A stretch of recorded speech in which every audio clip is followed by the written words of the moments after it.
Oke guys, welcome back to my channel Rakit Official dalam pembahasan alur cerita Revenger. Tanpa basa-basi kita langsung ke alur cerita karena meminta kalian kurang suka intro. Berangkat.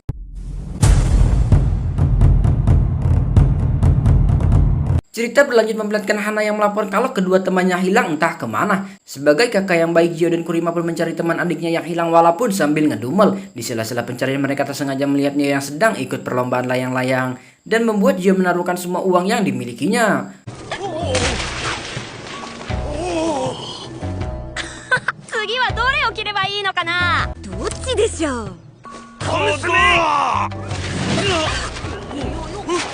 Pada awalnya Nio mendominasi perlombaan tersebut sampai akhirnya ia tersengaja melihat Doan yang sedang berbincang dengan Yuen dan membuat konsentrasinya buyar.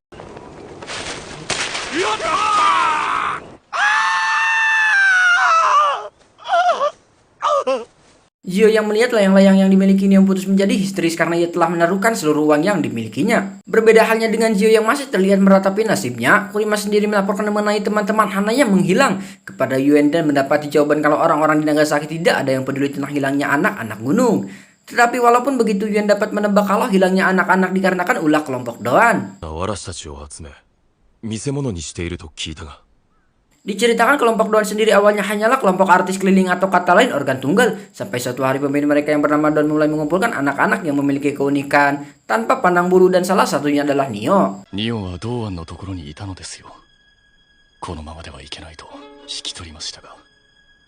Yuen juga menceritakan kalau Doan tadi siang menghampiri dirinya bertujuan meminta Yuen mengembalikan Nio kepadanya. Mendengar cerita Yuen membuat Gio sewot dan menyadari alasan Nio kalah yang membuat semua uang yang dimilikinya raib tanpa sisa.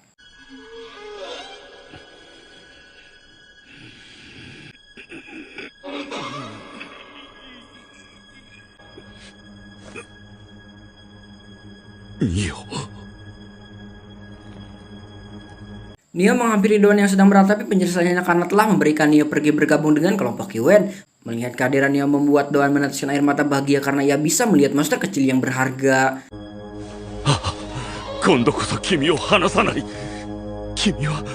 Kita bergeser terlebih dahulu ke sisi lain memperlihatkan seorang perempuan yang sedang memberikan anak-anak tersebut makanan. Ia memperingati semua anak untuk tidak melawan kalau tidak mau bernasib tragis.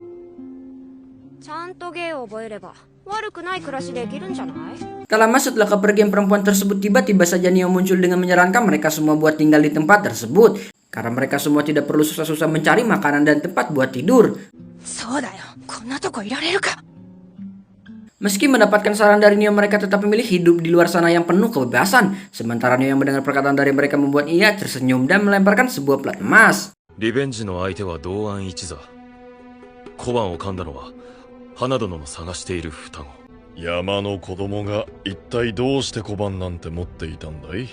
Mereka semua cukup terkejut dengan misi balas dendam kali ini karena mengharuskan mereka membunuh Doan. Berlebih lagi, menggigit plat tersebut adalah si kembar. Berbeda halnya dengan yang lain, Gio sendiri tidak mempermasalahkan mengenai siapa dan dari mana plat tersebut berasal karena yang terpenting baginya hanyalah bayaran dari setiap plat yang mereka terima.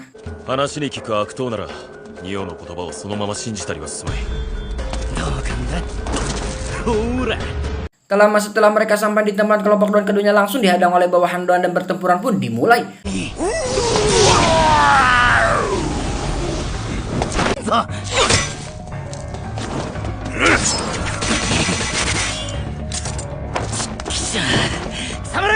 Pada awalnya Gio dan Kurima cukup kesulitan melawan anak buah Doan. Terlebih lagi Kurima yang sama sekali tidak dapat mendekat dikarenakan si gemuk menggunakan campuran api dan minyak untuk memperbesar kobaran api.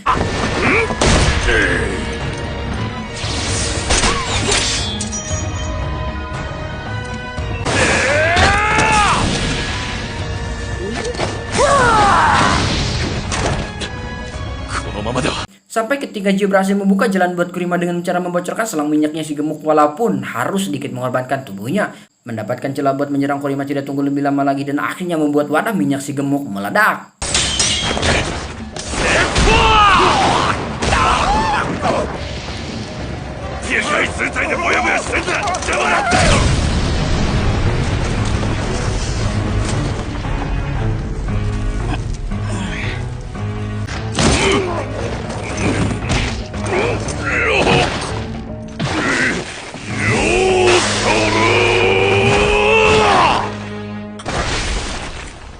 sisi lain sang dokter juga berhasil mengalahkan anak buah si Doan walaupun pada awalnya ia harus kewalahan.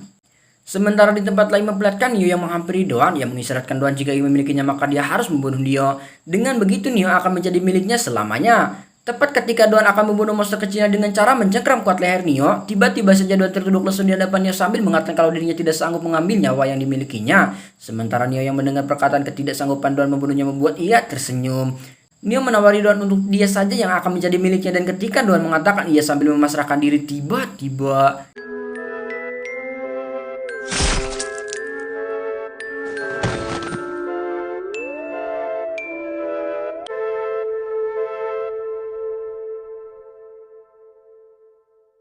setelah hancurnya kepemimpinan Doan, kini anak-anak dan orang-orang yang dijadikan budak telah bebas, mengambil jalan hidup masing-masing tanpa ada rasa ketakutan dan mulai hidup baru yang penuh warna.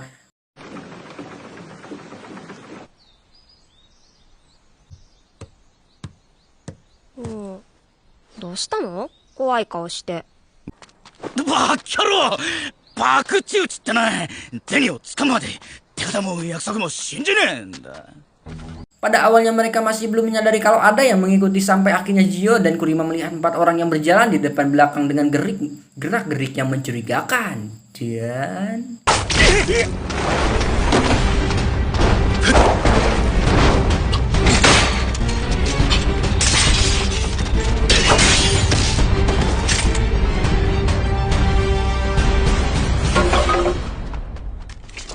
Gio berhasil meringkus 2 orang yang ikut serta dalam penjeragapan tersebut, yang ternyata adalah Hanko dan Yasu.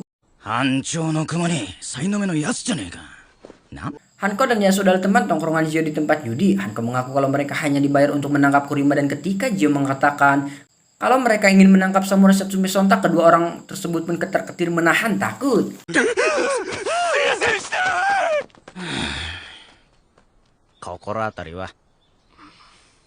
Singkat cerita, malam pun Pek memperlihatkan Yuan yang kembali mendatangi Isarizawa. Isarizawa menanyakan informasi mengenai keberadaan Benkai dari Satsume yang tak lain adalah Kurima.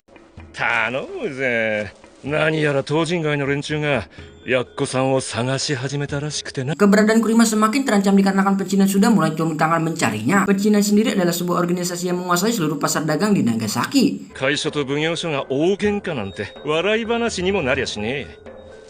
Isarizawa meminta Yuan untuk menjadikan dirinya orang yang memiliki keahlian khusus dalam melacak karena ia ingin menemukan Kurima secepat mungkin sebelum orang yang membunuh Satsume tersebut ditemukan terlebih dahulu oleh pecinan dan ketika hal tersebut terjadi ia sendiri akan habis oleh atasannya.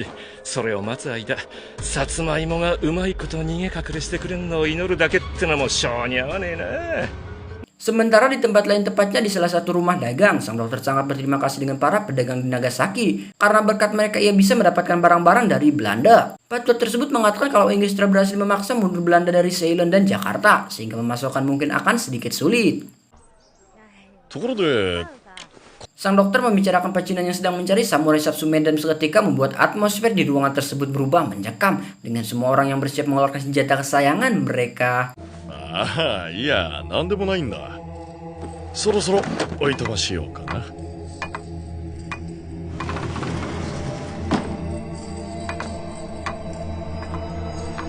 Sang dokter dan Yuan menceritakan apa yang tadi mereka alami mengenai pecinan yang mulai bergerak mencari Kurima. Mendengar semua orang yang mencari dirinya membuat Kurima menyadari kalau situasi akan semakin buruk jika kalau tidak cepat-cepat dibereskan. Kurima menganggap kalau menemui mereka secara langsung semua permasalahan akan cepat selesai. Mendengar pemikiran Kurima mengenai permasalahan saat ini membuat Yuan ikut menyimpulkan kalau semua yang dipikirkan Kurima adalah salah. Karena jika memang benar semua permasalahan akan selesai dengan cara baik-baik, pecinan tidak akan mengutus seorang untuk menculiknya.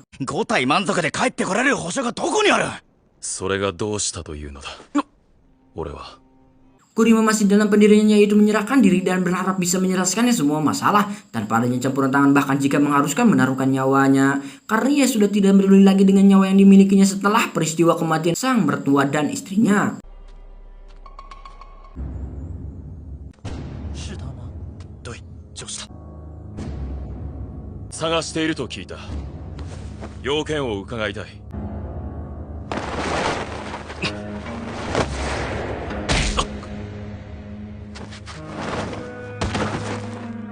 Tanpa sepengetahuan Kurima, Yuan mengutus Neo untuk mengikutinya. Sementara itu Kurima tersadar dengan posisi terikat. その後のあてがなくのこのこ我らを頼った。 Mereka semua tidak mengetahui alasan sebenarnya Kurima membantai Matsumine dan hanya mengetahui kalau alasan Kurima membantai Matsumine dikarenakan keserakahan semata yang ingin menguasai Ophium. 右か左か。 Tepat ketika orang yang dipanggil Tuan Lu tersebut akan menusuk mata yang dimiliki Kurima dengan sebuah jarum, tiba-tiba saja bawahnya muncul melaporkan kalau ia dipanggil oleh Shishido dari Serikat Dagang Nagasaki. Sebelum Pegilu menyuruh bawahannya untuk menyiksa Kurima. Tanpa mereka sadari kelompok yang dipimpin Yuen sudah mulai bergerak menyelamatkan Kurima. Diawali dengan Neo yang mengecoh para penjaga dengan cara memutus rantai-rantai kapal dan membuat semua kapal berlayar tanpa awak. 那边快往船头靠！进水了！快顶上！ Sekoci-sekoci yang mengejar juga tak luput dari sabotase yang dilakukan sang dokter dan membuat semua perahu mengalami kerusakan. Karena ajaran yang dianut Yuen dan pemikiran Jun mengenai larang membunuh tanpa plat emas, keduanya pun hanya membuat para penjaga yang ditemuinya pingsan.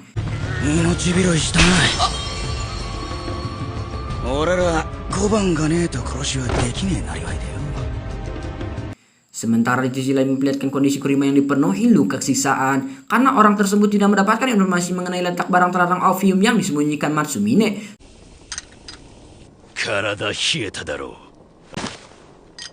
Tepat ketika penjaga tersebut akan menempelkan besi panas yang dipanggang, tiba-tiba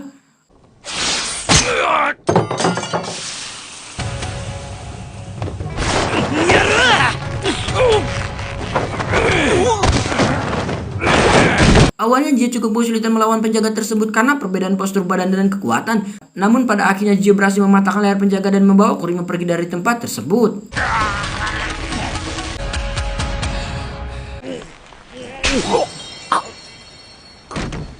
Singkat cerita, setelah aksi penyelamatan mereka semua pun kembali berkumpul dengan sang dokter yang mengobati luka Kurima.